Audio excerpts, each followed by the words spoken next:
السلام علیکم ورحمۃ اللہ وبرکاتہ۔ دوستوں، میں نفیس اکبر قاسمی۔ لوک سبھا انتخابات کے نتائج آنے کے بعد این ڈی اے نے حکومت بنانے کی تیاری شروع کر دی ہے۔ پارلیمانی پارٹی کا اجلاس بلایا گیا ہے تاکہ لیڈر کا انتخاب کیا جا سکے۔ وہیں دوسری طرف انڈیا الائنس نے بھی ایک اہم میٹنگ کی۔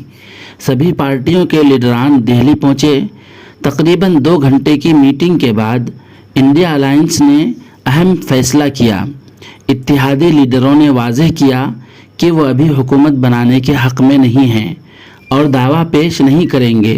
ذرائع کے مطابق میٹنگ میں فیصلہ کیا گیا کہ انڈیا الائنس فی الحال مخلوط حکومت بنانے کی کوشش نہیں کرے گا۔ ٹھوس حمایت ملنے کی صورت میں مستقبل میں اس پر غور کیا جائے گا۔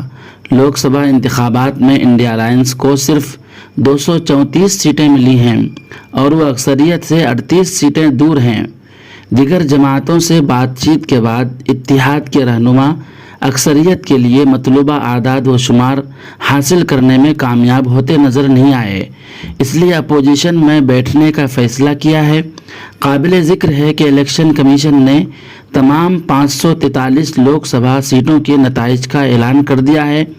بھارتیہ جنتا پارٹی یعنی بی جے پی کی زیر قیادت قومی جمہوری اتحاد این ڈی اے کو 292 نشستوں کے ساتھ واضح اکثریت حاصل ہے، جبکہ انڈیا بلاک نے بھی تقریباً 334 نشستیں حاصل کی ہیں۔ وہیں دیگر جماعتوں کو مجموعی طور پر 17 سیٹیں ملی ہیں۔